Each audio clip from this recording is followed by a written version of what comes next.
అజన్ముడి అద్భుత ప్రకటన, the revolution of the uncreated nature. శివుడు చివరకు ఆ జ్యోతిర్లింగ స్తంభం నుండి ఆవిర్భవించి బ్రహ్మదేవుని అబద్ధాన్ని బట్టబయలు చేస్తాడు. తాను అనంతమైన చైతన్యమని, ఈ సృష్టి అంతా వ్యాపించి ఉన్నానని ప్రకటిస్తాడు. శివుడు తనను తాను అనాది, మొదలులేనివాడు మరియు అనంత, అంతంలేనివాడు అని ప్రకటించుకున్నాడు. కాబట్టి ఆయన అసలు స్వరూపానికి తల్లిదండ్రులు అనే భావన వర్తించదు. ఈ క్షణం సృష్టి, బ్రహ్మ, స్థితి, విష్ణువు ప్రక్రియల కంటే శివుడే సర్వోన్నతుడని నిరూపించింది. వారు కాలచక్రంలో ఉండగా శివుడు కాలాన్ని మించిన మహాకాలుడు అని ధృవీకరించబడింది. అవతారాలు. భూలోక తల్లిదండ్రుల కథలు. శివుని తల్లిదండ్రుల గురించిన పూర్తి కథను అర్థం చేసుకోవడానికి శివపురాణం మరియు కూర్మపురాణాలలో పేర్కొన్న నిర్దిష్ట అవతారాలను గమనించాలి. ఈ అవతారాల్లో శివుడు మానవ లేదా ఋషి రూపాల్లో జన్మించినప్పుడు ఆయనకు తల్లిదండ్రులు ఉంటారు.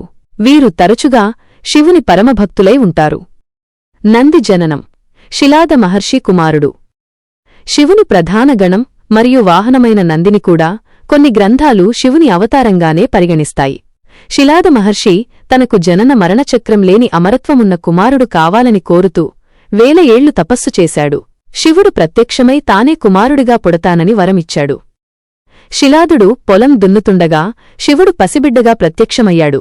సూర్యుడిలా ప్రకాశిస్తున్న ఆ బాలుడికి నంది అని పేరు పెట్టారు. పిప్పలాద అవతారం. దధీచి మహర్షి కుమారుడు. మరో ప్రముఖ అవతారం పిప్పలాదుడు. ఈయన దధీచి మహర్షి మరియు స్వర్చ దంపతులకు జన్మించాడు. దధీచి తన ఎముకలను వజ్రాయుధం కోసం త్యాగం చేసిన తర్వాత ఈయన జన్మించాడు. ఒక రావిచెట్టు పీపల్ కింద పెరగడం వల్ల ఈయనకు ఆ పేరు వచ్చింది. తన కష్టాలకు శనిగ్రహమే కారణమని తెలుసుకున్న పిప్పలాదుడు శివాంశ సంభూతుడు కావడంతో శనిని ఎదిరించి 16 ఏళ్లలోపు శివభక్తులను ఇబ్బంది పెట్టనని శనితో ఒప్పందం కుదుర్చుకున్నాడు. అశ్వత్థామ. గురు ద్రోణాచార్యుని కుమారుడు. శివపురాణం ప్రకారం మహాభారత వీరుడు అశ్వత్థామ కూడా శివుని అంశతో జన్మించినవాడే. ద్రోణాచార్యుడు శివుని మెప్పించి ఆయనను తన కుమారుడిగా పొందాడు. అశ్వత్థామ నుదుటిపై పుట్టుకతోనే ఒక మణి ఉండేది. అది అతనికి దివ్యశక్తులను ప్రసాదించింది. శివ అవతారాల పట్టిక. శివ అవతారం. తండ్రి. ప్రాముఖ్యత బై పాత్ర.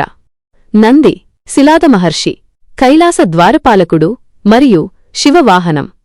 పిప్పలాద దధీచి మహర్షి, శని దోషాన్ని నివారించేవాడు. అశ్వత్థామ ద్రోణాచార్యుడు, కురుక్షేత్ర యుద్ధ వీరుడు. వీరభద్రుడు శివుడు స్వయంగా సృష్టించినది.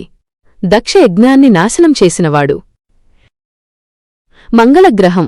కుజుడు భూదేవి మరియు శివుని సంబంధం. కుజుని మంగళ జననం శివుని పితృత్వాన్ని విభిన్నంగా చూపుతుంది. అంధకాసురునితో యుద్ధం చేస్తున్నప్పుడు లేదా ధ్యానంలో ఉన్నప్పుడు శివుని నుదుటి నుండి 3 చెమట చుక్కలు నేలపై భూదేవి పడ్డాయి. దీనిద్వారా మంగళుడు జన్మించాడు. భూదేవి అతన్ని పెంచినందున అతడిని భౌమ, భూమిపుత్రుడు అని పిలుస్తారు. ఇది ప్రకృతికి మరియు శివుడికి ఉన్న విడదీయరాని బంధాన్ని సూచిస్తుంది. ప్రాంతీయ జానపద మరియు తమిళ సంప్రదాయాలు. దక్షిణ భారత సంప్రదాయాలలో ముఖ్యంగా మధురైలో శివుడు సుందరేశ్వరుడు పాండ్యరాజుల కథలతో ముడిపడి ఉన్నాడు. తిరువిళయాడల్ పురాణం ప్రకారం మలయధ్వజ పాండ్యరాజు మరియు కాంచనమాల దంపతులు చేసిన యజ్ఞం నుండి మీనాక్షి పార్వతీ అవతారం జన్మించింది. ఆమె సుందరేశ్వరుడిని కలిసినప్పుడు వారు ఆది దంపతులని లోకానికి వెల్లడైంది. దీనికి సంబంధించి ఇంకా ఏదైనా నిర్దిష్ట కథ లేదా పురాణ విశేషాల గురించి మీరు తెలుసుకోవాలని ఉందా?